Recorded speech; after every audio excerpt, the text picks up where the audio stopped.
Senhores telespectadores, no último programa fomos desde a República até ao 25 de Abril.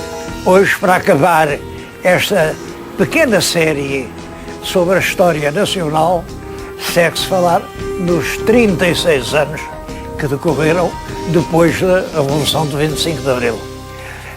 Este é o quartel da Pontinha.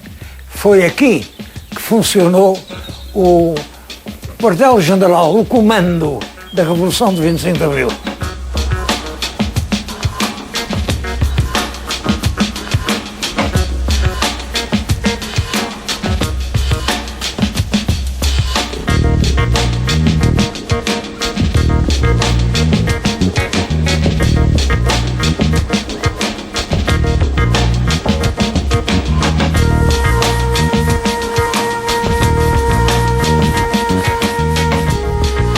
A Revolução de 74 tem uma importância enorme na história portuguesa, porque Portugal deixou de ser, como era, uma vasta zona do mundo, enfim, era um império, e passou a ser este pequeno retábulo da Europa aqui no calcanhar do mundo.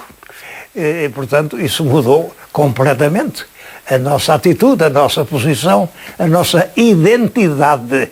O Portugal de hoje não é igual ao Portugal de ontem. Isso toda a gente o vê.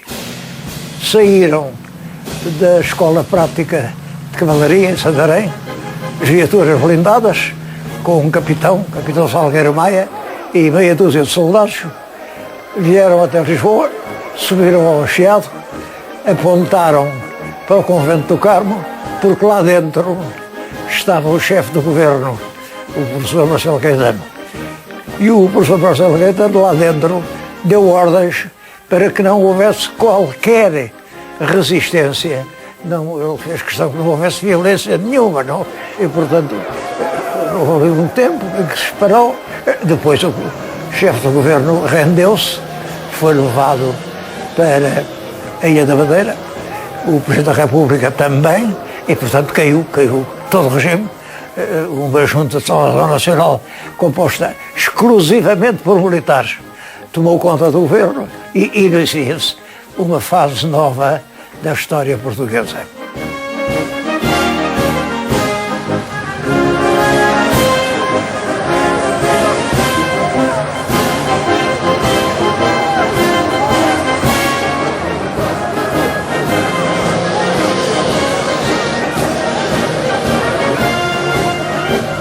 Devo dizer que, na altura da própria Revolução, do 25 de Abril, viveram-se em Portugal momentos de júbilo extraordinários. A multidão veio para a rua, cantavam, andavam com cravos vermelhos, não sei de onde é que eram os cravos, toda a gente tinha um cravo, ou na lapela, ou no cabelo, ou no cano da espingarda, e pequenos grupos passavam entre a multidão a dizer um slogan: o povo unido jamais será vencido. E daí a pouco toda a multidão dizia isso: o povo unido jamais será vencido. Era a tática do Partido Comunista, que tentava organizar uma grande força, aliança Povo-MFA. MFA é Movimento das Forças Armadas. Era uma ligação entre as camadas populares e o exército comprometido na Revolução. Portanto, essa ideia de uma aliança Povo-MFA aparece logo no 1º de Maio. O momento de maior adesão de todo o país ao 25 de Abril é o 1º de Maio de 74. É 8 dias depois do 25 de Abril. Um momento muito emocionante.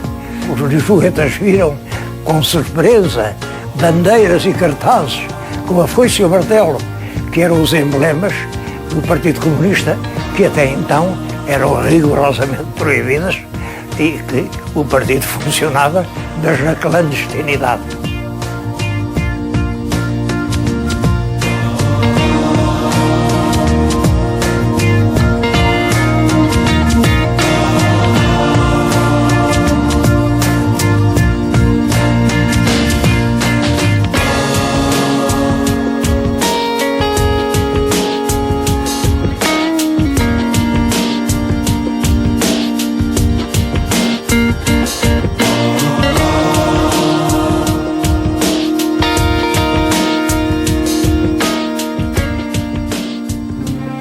há Constituição, a Constituição de 1933 foi revogada e, portanto, não há Constituição, o governo é provisório até que se faça uma nova Constituição e possa haver, outra vez, outro governo constitucional.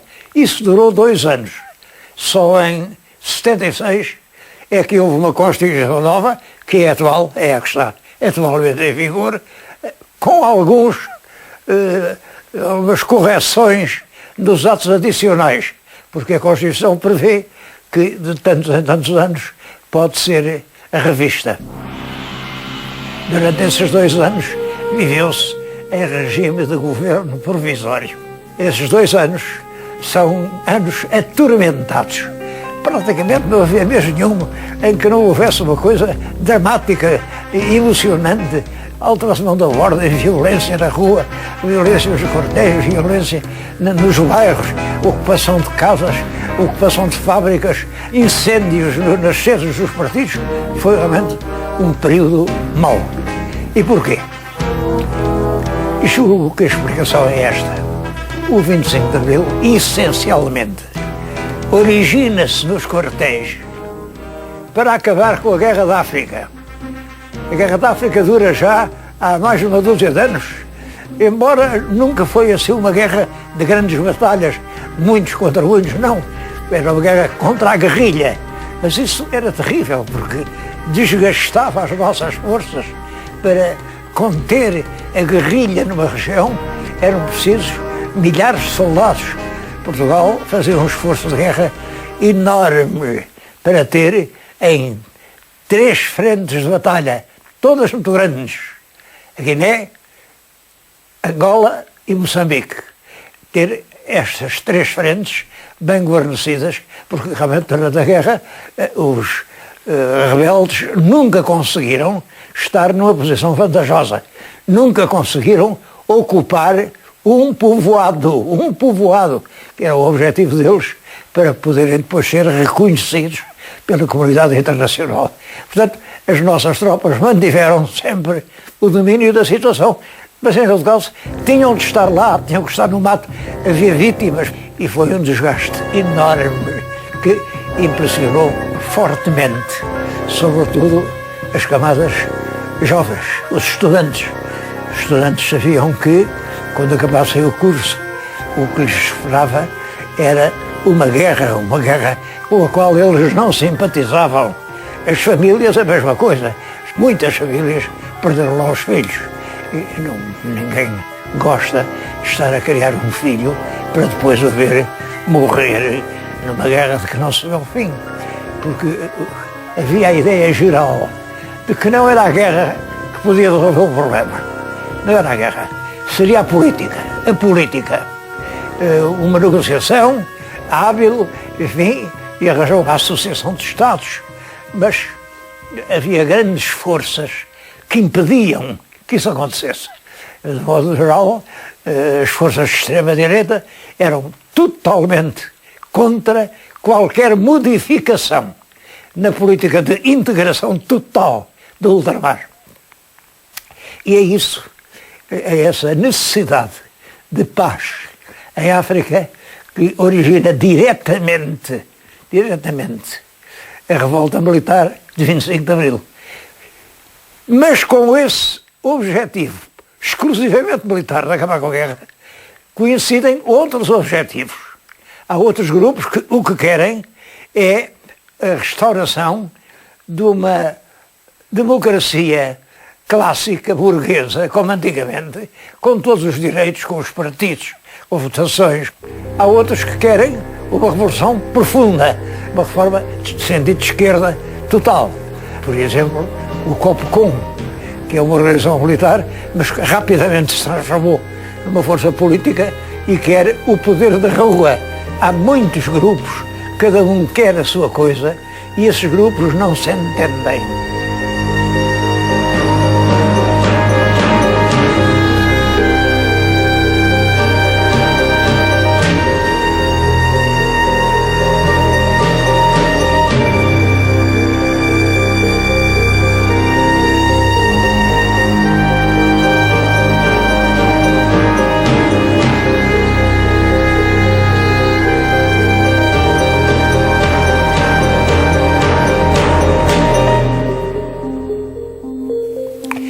A primeira divergência é logo que no 25 de Abril é escolhido como Presidente da República o general Spínola. O general António Spínola era um militar de prestígio nas guerras ultramar, era um homem de direita, sem dúvida nenhuma. Bom, esse queria realmente manter uma democracia de tipo clássico, não queria dar a independência às colónias, queria que se fizesse um referendo, o país tinha que se pronunciar, bom, mas tinha contra ele as forças de esquerda, queriam independência imediata.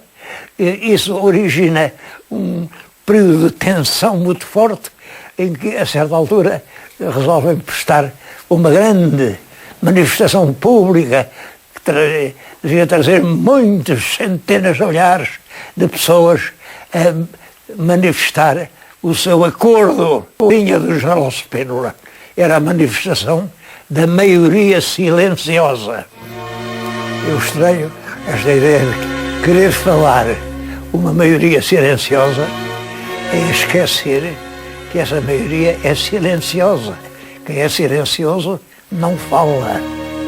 Aí muita gente ainda quis vir a Lisboa, mas o Partido Comunista deu ordem para cercar a cidade com barricadas e ninguém pôde entrar em Lisboa. O chefe de Estado, o Presidente da República, quando sabe disso, deu ordem ao Ministério do Exército e deu ordem ao Copcom para mandar retirar as barricadas.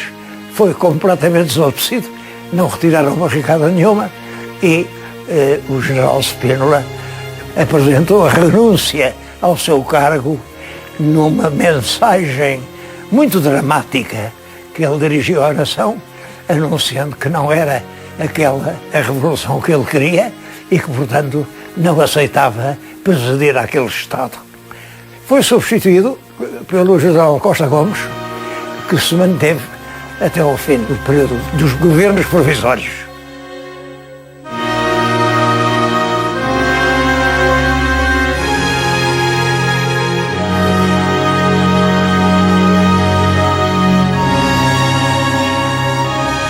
O general Spínola tinha nomeado chefe de governo, o primeiro era o professor Adelino Palma Carlos, também um democrata clássico.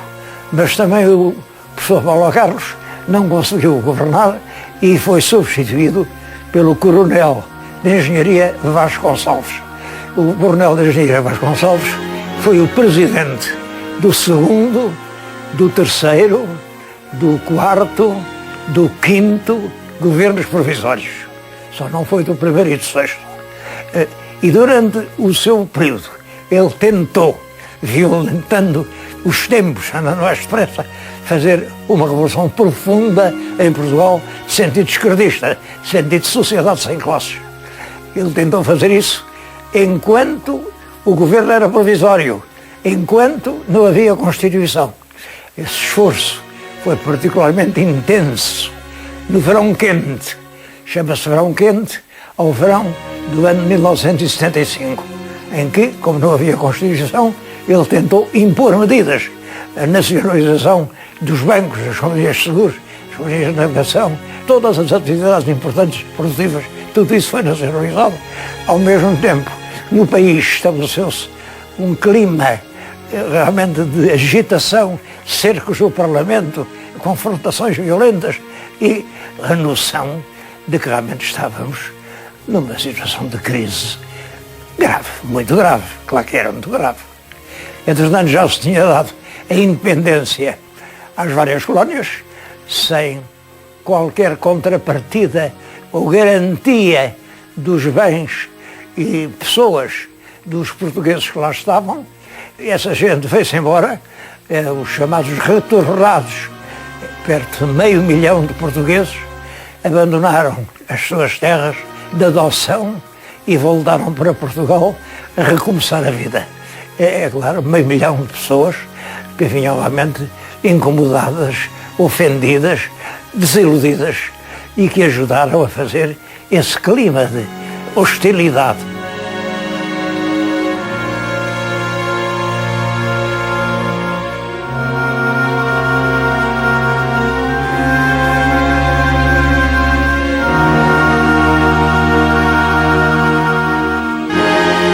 este clima febril, inquieto, que chega a parecer que está à beira de uma guerra civil, dura até ao 25 de novembro. 25 de novembro de 75, portanto, quase 2 anos.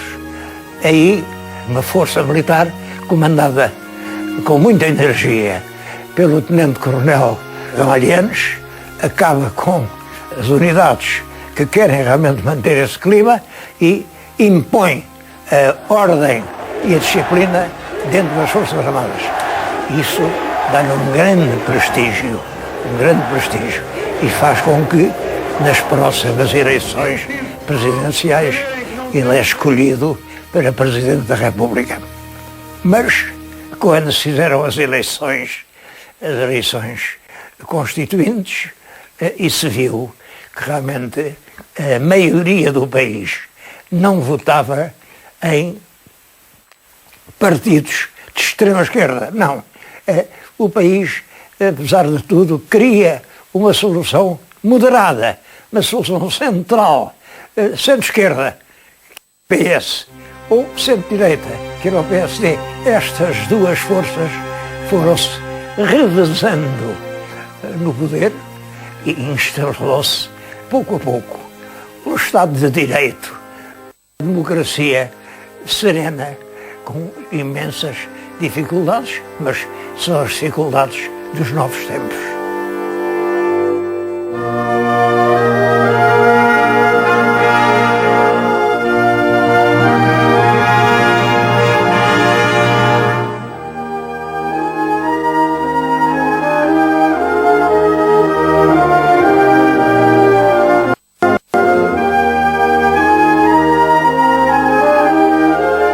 Em 1986, depois de negociações diplomáticas prolongadas, Portugal entrou na CEE, Comunidade Económica Europeia. Isso, é claro, que diminuiu a liberdade da ação do governo, ficamos subordinados às normas comunitárias da CEE, mas valeu-nos a solidariedade das nações mais evoluídas da Europa. Como sabem, hoje o presidente da União Europeia é um português, o Dr. José Manuel Durão Barroso. Essa escolha de Durão Barroso para presidente da União Europeia teve consequências grandes na política portuguesa, porque ele era o chefe do governo. Bom, o chefe do governo, desde que foi para a União Europeia, teve que largar o cargo que entregou ao vice-presidente do partido, o Pedro Santana Lopes. Ele esteve lá 5 meses, mas o Presidente da República não concordou com certos factos políticos e, portanto, dissolveu o Parlamento para novas eleições que deram como resultado o triunfo do Partido Socialista.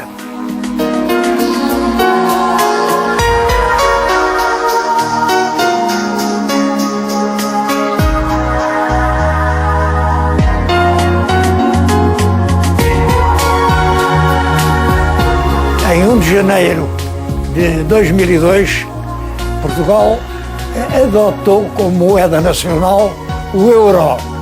O euro que vinha substituir o escudo, que era a moeda portuguesa, desde 1911. Quem inventou o escudo foi o Zé Relvas, que já temos falado aqui. Cada euro equivale a 200 escudos. Mas isso teve, evidentemente, a repercussão na vida de cada um.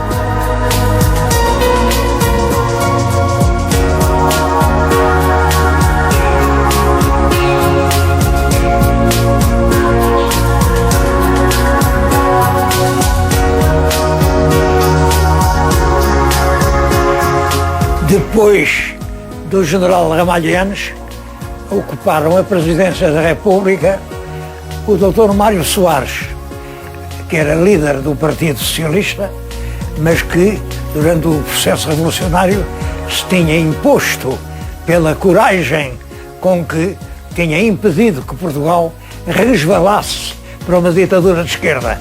É o célebre comício da Fonte Luminosa, um dos factos importantes dessa época.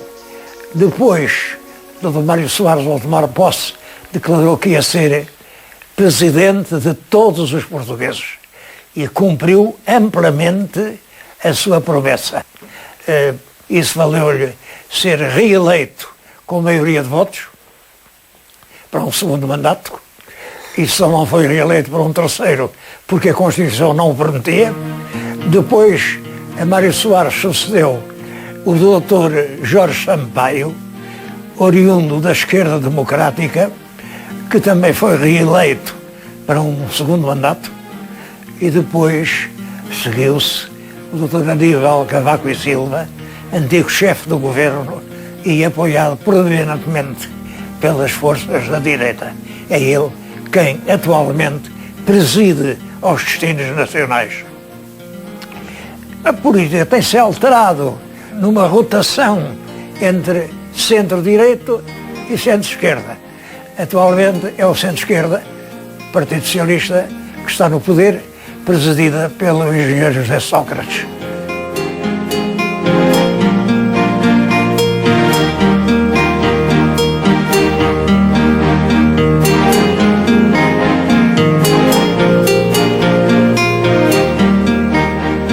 Todos os partidos denunciam que estamos a viver e a atravessar uma crise difícil, uma crise em muitos aspectos, sobretudo económicos, enfim, e todos os partidos dizem que quando chegarem ao governo são capazes de resolver a crise. Bom, eu limito-me a desejar que isso aconteça o mais breve possível.